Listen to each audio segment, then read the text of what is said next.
Hey everyone, another big week on Capitol Hill. We got a lot done this week, and I think we got a lot done to make our community safer, healthier, make our community stronger. We tackled a number of different issues this week, and I want to give you updates on the big ones, including efforts to clean up our waterways, help our veterans, strengthen our national defense, and do things to help our seniors as well. After last summer, we all know that our community and communities across this country, they know what environmental disaster looks like. The great news is that this week we passed a bill that includes $150 million to directly help the Everglades and our coastal environment.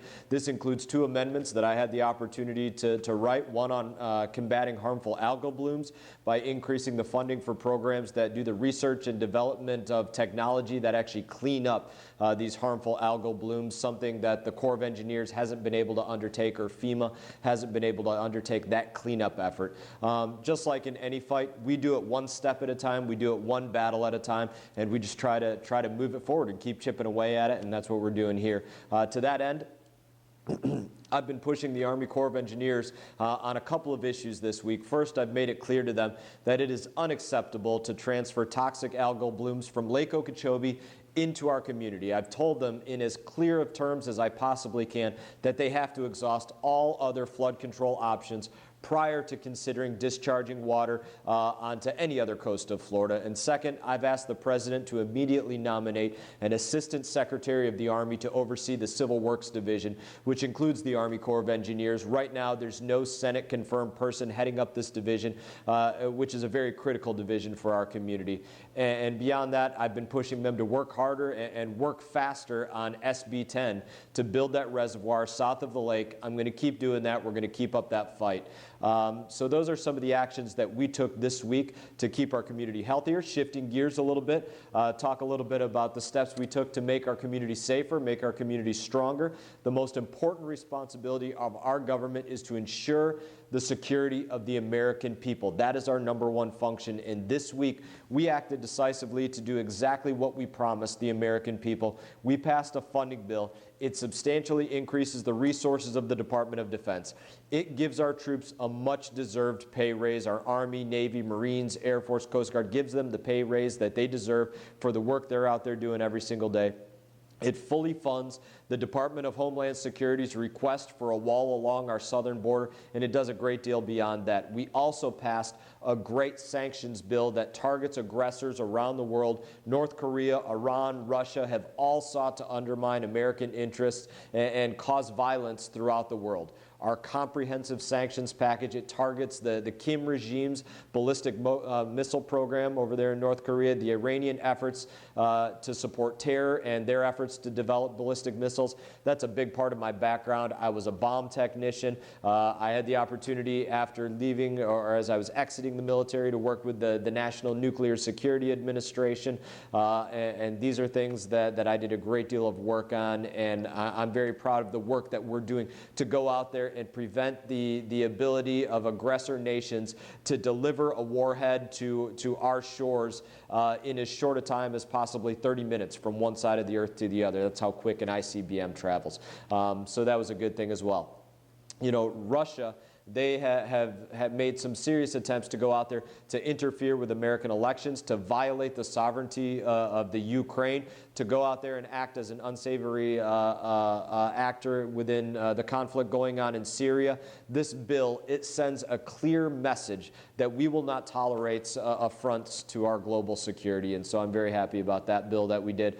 The same day that we passed that bill, I had the opportunity to meet with the Israeli ambassador to the United States, Ron Dermer, about the critical relationship that's shared between our two countries. It was a fitting meeting on the day that we were voting to sanction Iranian terror. I think it was a very fitting day for that. I also attended a number of hearings on critical defense issues, such as authorization for use of military force and what is going to be our country's relationship with nations like Qatar. All told, it was a great week for doing what we were sent here to do, making our country safer, making our country stronger. We also took a number of great actions for veterans. We passed a funding bill that takes care of veterans by giving the VA the highest level of funding that they have ever received.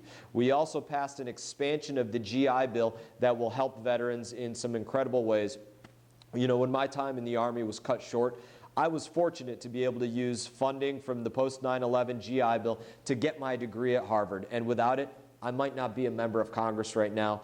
That's why I personally can attest to the fact that this is so important. It's one of the first bills that I helped to introduce when I was sworn in as a member of Congress, and it's a bill to ensure that all Purple Heart recipients who are honorably discharged, regardless of how long they served, have access to the GI Bill benefits. And this week, that bill was passed by the House of Representatives, so I'm very happy about that one.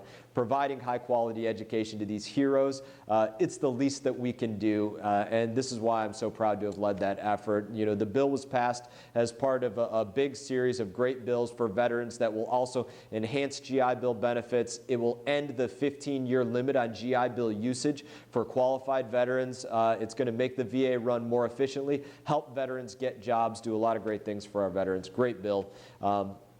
These are all great wins for our veteran community, and I'm honored to have been able to help get this package across the finish line. Finally, I want to give you an update that is critical for the seniors in our community. You know, when the federal government created Medicare, it made a commitment to the American seniors that basically has to be upheld no matter what. That's the way that we have to look at that commitment. I'm always going to protect Medicare for seniors. It's a commitment that I have. This week in Congress, we worked together to pass a truly great bipartisan bill that will strengthen Medicare. It's called the Medicare Part B Improvement Act. And this bill, it helps to ensure that there are basically that it's going to eliminate gaps for care of Medicare beneficiaries. And it helps patients with chronic diseases to more easily access the treatments that they need. The bill, it also includes a provision very close to my heart that will help protect access to prosthetics for Medicare beneficiaries who need them.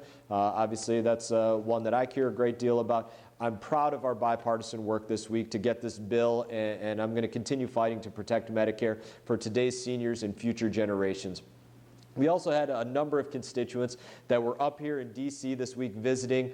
This week I had a great meeting with a number of them, took them out to the House floor. If you're planning a trip up here to Washington, D.C., let us know, and we're happy to help you. We're happy to bring you through the Capitol to say hello. If you're here, I'd love to sit down and have a conversation with you, hear your thoughts. If you have kids that are under 18 years old, I can bring them out onto the House floor. They can help me vote. I can show them how things work, introduce them to other representatives from around the country, let them see how the process really works. So if you're coming up to Washington, D.C., let us know and let us be a part of that experience to help educate anybody that we can or show people how the process really works. We'd love to be a part of that. In all, as you can tell, it was a great busy week. I'll be back around the district throughout the month of August to talk with everybody about the work that we've been doing and the work and issues that we need to continue tackling. We have at least 3 town halls planned across the district: Martin County, Palm Beach County, St. Lucie County. We're going to have countless meetings in individual communities. If you ever want to have one of those meetings in your community, with your neighbors, let us know, and we will show up to your community and we'll answer your questions. As always, it's an honor to represent you in Congress, and I hope to see you around. Until then, have a great week.